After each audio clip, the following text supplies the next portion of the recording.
വേടൻ വെറുമൊരു റാപ്പറല്ല, തീയാണ് തീ. വേടന് പുതുതലമുറ നൽകുന്ന വിശേഷങ്ങളിലൊന്ന് ഇങ്ങനെയാണ്. തീ പിടിപ്പിക്കുന്ന വരികളിൽ യുവജനങ്ങൾ ഉത്സവം തീർത്ത വേടൻ സത്യത്തിൽ ആരാണ്? എഴുതുന്നതും പാടുന്നതും ദളിത് രാഷ്ട്രീയമാണെങ്കിലും എല്ലാത്തരം മനുഷ്യരും പ്രായക്കാരും വേടനെ കാണുന്നുണ്ട്, കേൾക്കുന്നുമുണ്ട്. എന്നാൽ തൃശൂർ സ്വദേശിയായ ഹിരൺദാസ് മുരളി എങ്ങനെയാണ് ഈ വേടനായി മാറിയതെന്ന് നിങ്ങൾക്കറിയാമോ? അതിനു പിന്നിലും ഒരു കഥയുണ്ട്. തന്റെ കറുത്ത ശരീരത്തെ നോക്കി കൂട്ടുകാർ വേടൻ എന്ന് കളിയാക്കി വിളിച്ചപ്പോൾ ഹിരൺദാസ് ആ പേരിനെ തന്നെ ഒഫീഷ്യലാക്കി മാറ്റി. മ്യൂസിക് ഷോകളിൽ വസ്ത്രം കൊണ്ടും വ്യത്യസ്തനാണ് വേടൻ. ദളിത് രാഷ്ട്രീയം പച്ചയ്ക്ക് പറയുന്ന ഗായകൻ എന്നാണ് ആരാധകർ വേടനെ വിശേഷിപ്പിക്കുന്നത്. വേടൻ ആൾക്കൂട്ടത്തെയല്ല, ആൾക്കൂട്ടം വേടനെയായിരുന്നു തേടിയെത്തിയത്. ഞാൻ പാണനല്ല പുലിയനല്ല നീ തമ്പുരാനുമല്ലെന്ന് പാടിയ വേടനെ പുതിയ തലമുറ വളരെ പെട്ടെന്ന് തന്നെയായിരുന്നു ഏറ്റെടുത്തത്. കരുത്തുള്ള ഭാഷ, രാഷ്ട്രീയം നിറഞ്ഞ വരികൾ, ഇതായിരുന്നു വേടന്റെ റാപ്പിന്റെ പ്രത്യേകത. അങ്ങനെ ചുരുങ്ങിയ കാലം കൊണ്ട് പുതുതലമുറയ്ക്ക് ആവേശമായി മാറിയ വേടന്റെ ഓരോ വാക്കുകളും ആരാധകർക്ക് വേദവാക്യമായിരുന്നു. വേടന്റെ പാട്ടുകൾ വെറും പാട്ടുകളായിരുന്നില്ല.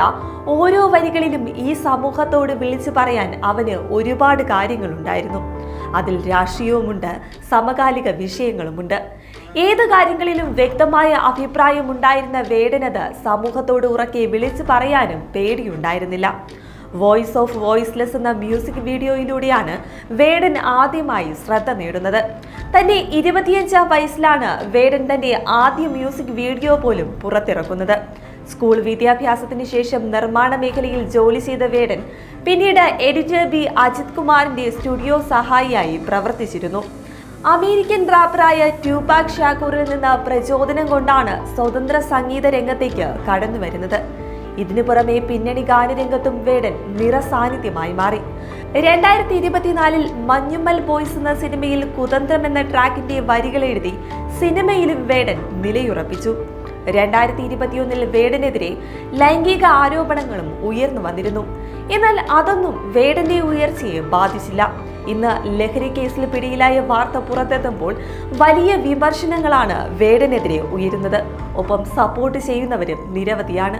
സംവിധായകൻ ഖാലിദ് റഹ്മാൻ കഞ്ചാവ് കേസിൽ പിടിയിലായതിന് പിന്നാലെയാണ് കേരളത്തിന്റെ യുവത്വത്തിനെ കാർന്നു തിന്നുന്ന ലഹരി കേസിൽ മറ്റൊരു സെലിബ്രിറ്റി കൂടി അറസ്റ്റിലായിരിക്കുന്നത്.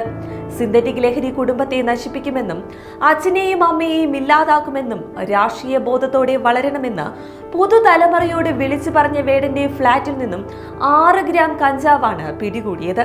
അടുത്തിടെ നടന്ന സ്റ്റേജ് ഷോകൾക്കിടെ രാസലഹരിക്കെതിരെ വേടൻ സംസാരിച്ചതും ഇപ്പോൾ ചർച്ചയാകുകയാണ്.